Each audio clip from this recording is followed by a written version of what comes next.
No hace mucho, la iglesia en la que nos congregamos, mi esposa y yo, acordó que las mujeres en el culto del domingo pudieran participar mediante la oración, lectura bíblica o a través de algún testimonio, a fin de edificar a los hermanos, pero sobre todo glorificar a Dios. Esto me alegró mucho, ya que durante muchos años no fue algo permitido y se las obligaba a mantener silencio debido a una interpretación restrictiva de la Biblia y sobre todo de alguna de las cartas del apóstol Pablo. Sin perjuicio de aquella decisión, el límite quedó establecido en la enseñanza de la palabra dentro del culto público de reunión, algo que se considera función exclusiva del varón en virtud del diseño divino revelado por Dios desde el mismo libro de Génesis.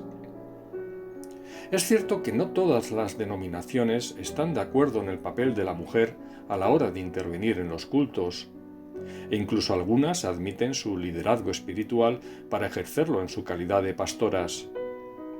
En cualquier caso, afortunadamente nuestra salvación no depende de admitir o rechazar esta postura, dado que los creyentes, como seres humanos débiles y pecadores, podemos incurrir en evidentes errores de interpretación que no empañan la inerrancia bíblica y la verdad de las Escrituras.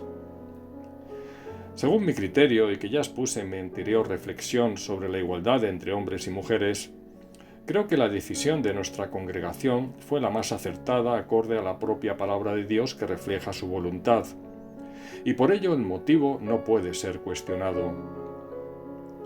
De ahí que me alegrara doblemente cuando no hace mucho una de las hermanas de la iglesia expuso el domingo en el culto su testimonio acerca de una experiencia muy desagradable que había tenido que sufrir a través de una enfermedad, aparte de compartir con nosotros ciertos pasajes de su vida. Realmente fue gratificante escucharla, porque mientras iba derribando los muros que a veces nos separan a la hora de conocernos más y tener verdadera comunión, nos estaba ilustrando una gran lección bíblica acerca de lo que significan las pruebas que Dios permite en nuestras vidas, para el bien de los que conforme a su propósito somos llamados.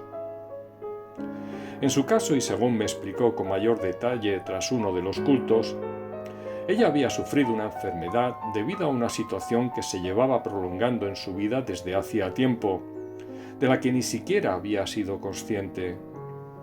En realidad, poco a poco se fue separando de Dios por falta de íntima relación diaria con Él, mientras seguía siendo aquella persona religiosa que cumplía con las rutinas de congregarse y leer de vez en cuando la palabra.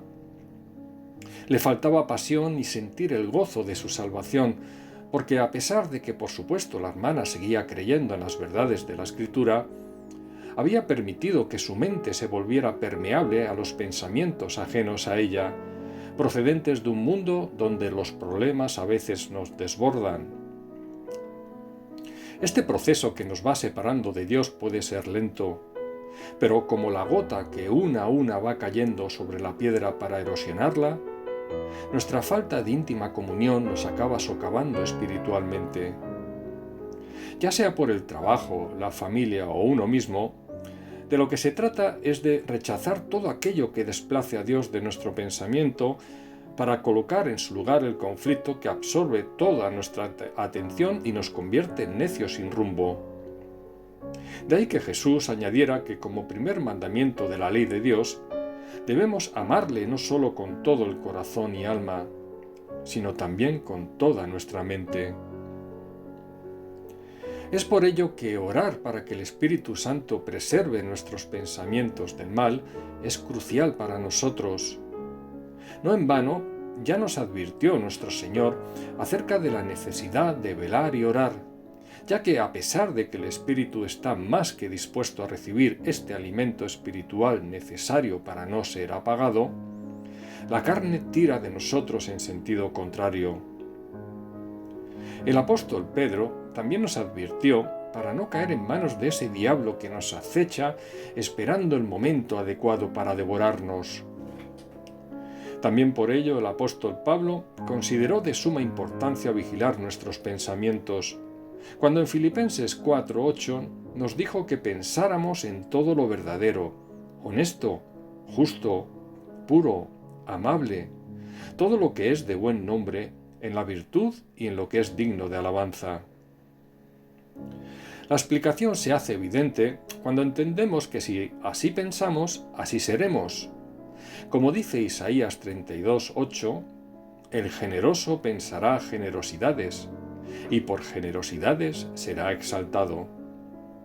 Así es, ya que si llenamos nuestra mente de aquello que nos conviene y hace bien, y qué mejor que la palabra de Dios, entonces la acabaremos viviendo mostrando ante el mundo la coherencia entre lo que pensamos y lo que somos.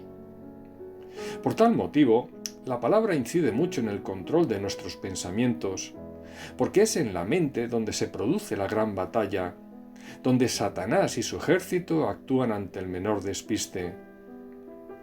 En el Salmo 1 vemos como el salmista que desea ser bienaventurado incide mucho en esta cuestión, ya que para poder dar el fruto esperado como árbol plantado junto a corrientes de aguas, primero debe meditar en la ley de Dios de día y de noche y deleitarse en la misma. Nosotros daremos fruto si nuestra raíz permanece junto a esas aguas que proceden de la fuente de agua viva que es Cristo, para que corran esos ríos en nosotros.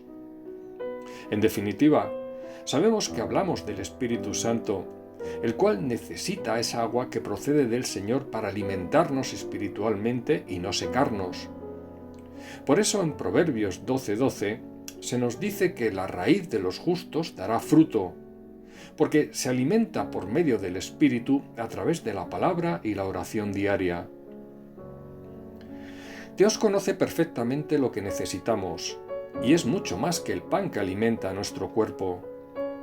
Por eso Jesús le dijo a Satanás en el desierto que aparte de la comida que entra por la boca, debemos alimentarnos de la palabra que penetra el corazón a través de nuestros oídos.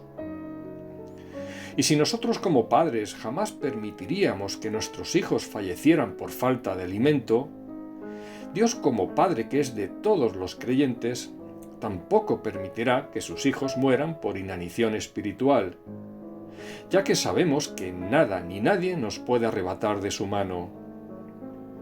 De ahí que Dios permita que sus hijos pasen por pruebas y zarandeos como la durísima que tuvo que pasar nuestra hermana, usando si es necesario al mismo Satanás para ello. Las pruebas pueden ser variadas según lo que Dios considere necesario para cada uno, pero lógicamente todo guarda un propósito, y es hacernos regresar a ese primer amor descrito por nuestro Señor cuando se dirige a la iglesia en Éfeso en Apocalipsis 2:4. Pero tengo contra ti que has dejado tu primer amor. Ellos habían realizado buenas obras, pero perdieron ese primer amor, que es lo que le ocurrió a la hermana, quien se había convertido en una persona religiosa pero sin relación, porque nuestro Padre es espíritu, pero alguien personal para nosotros, no un mero ente abstracto, supremo, tan alejado como ajeno a nuestra naturaleza.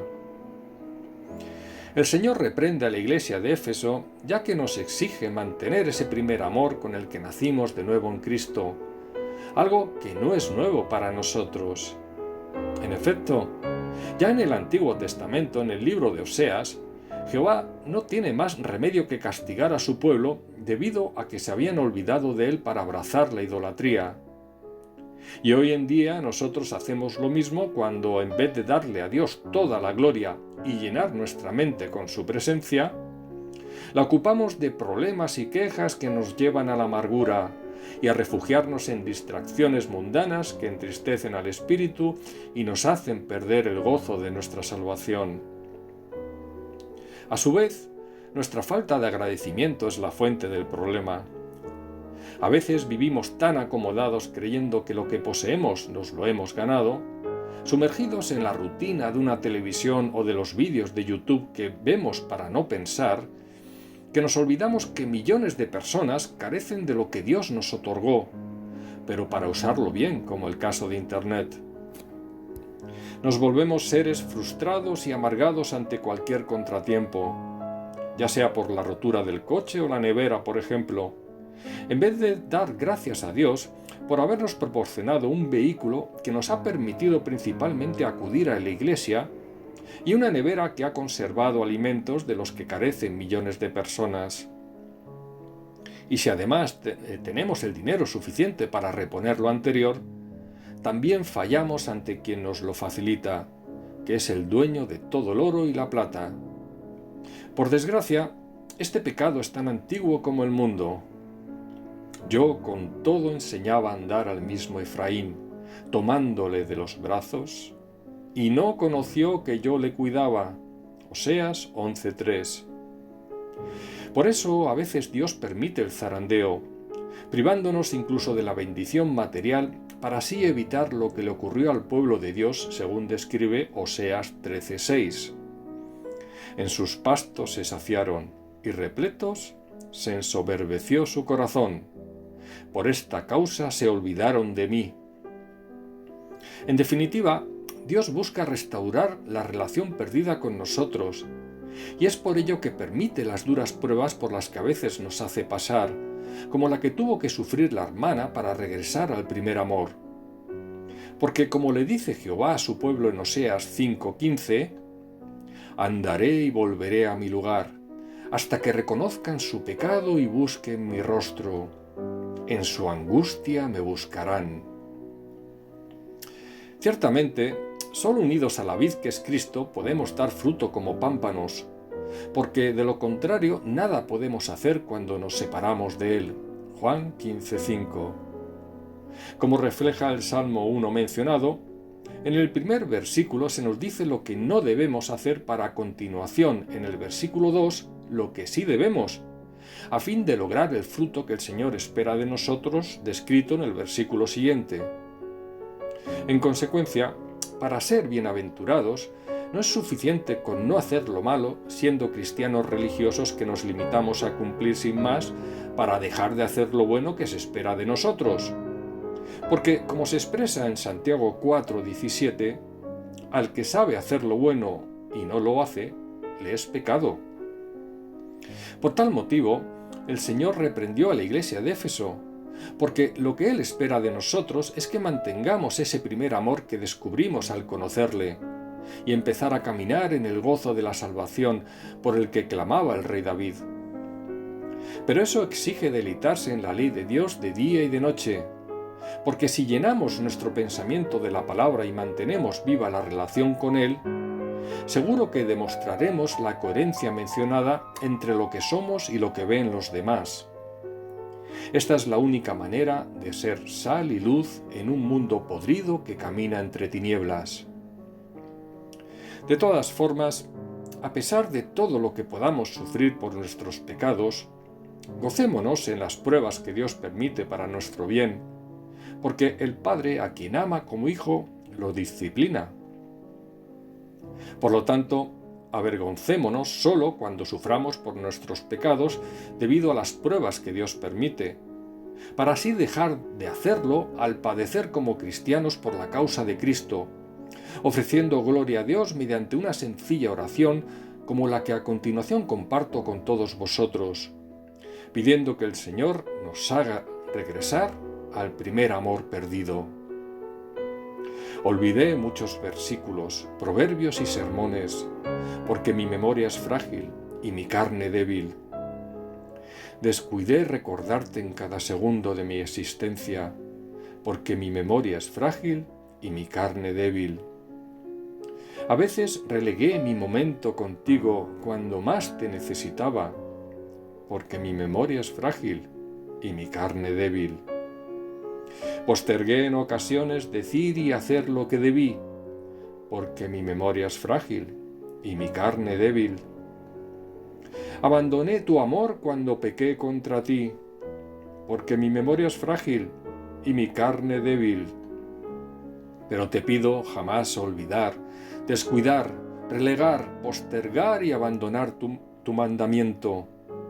Amarás al Señor tu Dios con todo tu corazón y con toda tu alma y con toda tu mente. Para que no quede grabado en mi memoria o en mi carne, sino en la tabla de mi corazón cincelado por tu dedo y perfeccionado en mis debilidades.